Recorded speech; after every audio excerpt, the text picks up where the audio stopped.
Senior న్యాయవాది అయినటువంటి విశ్వ జంపాల గారు మనతోటి మాట్లాడడానికి సిద్ధంగా ఉన్నారు. ప్రస్తుతం మనం ఒకసారి బీఆర్ఎస్ అధికార ప్రతినిధి అయినటువంటి కంబోజీ వెంకటేశ్వర్లు గారి దగ్గర వెళ్దాం. సార్ వెంకటేశ్వర్లు గారు, good afternoon. Yes sir, very good afternoon sir. ప్రస్తుతం ఏదైతే ఉన్నదో ఈరోజు బీఆర్ఎస్ ఎప్పుడైతే కోర్టుకి ఆశ్రయించిందో, కోర్టు ఆశ్రయించిన తర్వాత ఈరోజు 10 మందికి సంబంధించింది ఖచ్చితంగా స్పీకర్ మీదనే ఈరోజు బాధ్యతలు పెట్టి ఏదైతే చెప్పారో ఈ విషయంపై మీ పార్టీ తరఫున మీరు ఎలా విశ్లేషిస్తారండి ఈ విషయాన్ని? ఇప్పుడు మన 4 సైడ్స్ టీవీకి అండ్ ప్యానల్ మెంబర్స్ కు సార్, ఈ రోజు సుప్రీంకోర్టు న్యాయస్థానం ఇచ్చినటువంటి ఏదైతే అది ఉందో దాని విషయంలో బీఆర్ఎస్ పార్టీ విజయంగానే మేము భావిస్తున్నాము.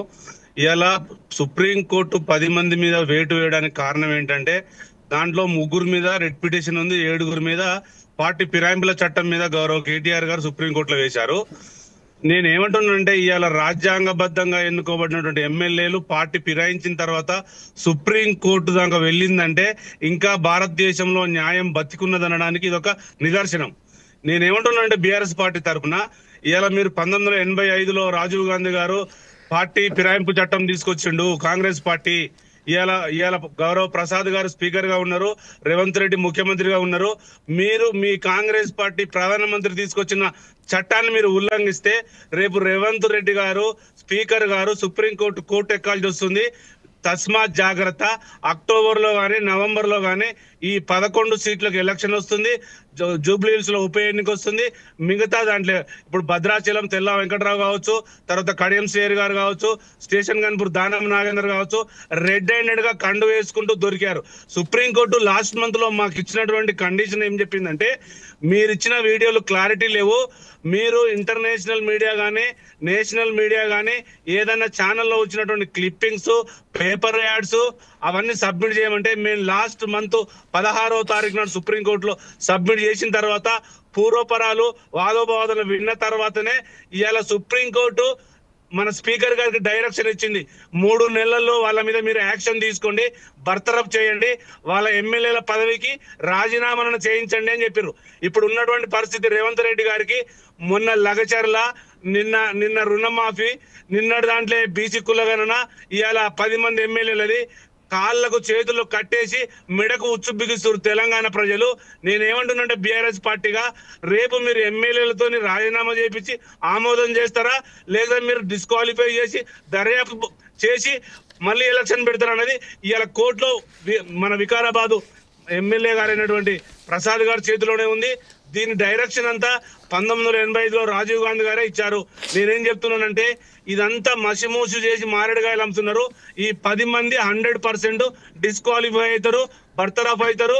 వాళ్ళు మళ్ళీ ఎలక్షన్ వస్తే రాబోయే కాలంలో మీరు చూస్తూ ఉండండి, రాబోయే కాలంలో మేమే ఆ 11 సీట్లు గెలుస్తాం 100% ఇలా ఒక ముఖ్యమంత్రి గౌరవమైన సీట్లో ఉండి ఎలక్షన్ రాదని సుప్రీంకోర్టులో కేసు ఉన్న తర్వాత రేవంత్ రెడ్డి అనే ముఖ్యమంత్రి ఎట్టా మాట్లాడతాడు ఎలక్షన్ రాదని? అంటే మీరు కోర్టును ఉల్లంఘిస్తున్నారా? ఒకవేళ ఇవాళ స్పీకర్ గారు వాళ్ళని డిస్క్వాలిఫై చేయకుంటే రేపు పొద్దున రేవంత్ రెడ్డి గారు ఓటుకు నోటు కోసులో 100% జైలుకు పోతాడు. ఇదే A1 రేవంత్ రెడ్డి, A2 చంద్రబాబుగా ఉన్నారు. ఇదంతా ప్లాన్ చేసుకుంటున్నారు. నిన్నటికి నిన్న సుప్రీంకోర్టు గైడ్ లైన్స్ ఇచ్చిన తర్వాత మొన్ననే అక్కడ లోకల్ గా ఉన్నటువంటి కాంగ్రెస్ పార్టీ లాయర్లతో మాట్లాడుకొని రేపు టీఆర్ఎస్ కు ఫేవర్ గా వస్తుంది, మనం ఏం చేద్దామనే ప్రయత్నంలో ఆయన బొక్కబొర్ల పడ్డాడు ముఖ్యమంత్రి గారు. రాబోయే కాలంలో అక్టోబర్ నవంబర్ మాసంలో ఈ తెలంగాణలో ఉన్నటువంటి జూబ్లీస్ తో పాటు మిగతా 10 కాన్స్టిట్యున్సీలలో ఉప ఎన్నిక వస్తుంది.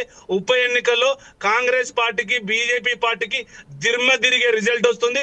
అది ప్రజలు గ్రహిస్తున్నారు. ఇలా రేవంత్ రెడ్డి గారు చేస్తున్న మోసాలు ఒకటికి ఒకటి కాదు, ఇచ్చిన హామీలు మొత్తం గుడిసిపోయినాయి. తర్వాత పరిస్థితి గందరగోళంగా ఉన్నది.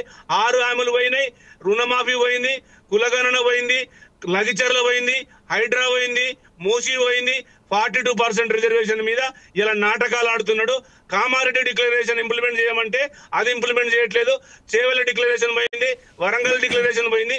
ఇవాళ ప్రతిసారి పాలమూరు రంగారెడ్డికి కానీ, హైడ్రాక్ కానీ, మూసీకి కానీ 10 మంది ఎమ్మెల్యేలకు సంబంధించిన సుప్రీంకోర్టు కానీ భారతదేశంలో ఏ కోర్టు ఏ ముఖ్యమంత్రి ఇన్నిసార్లు అక్షంతలేసిన దాఖలాలు లేవు.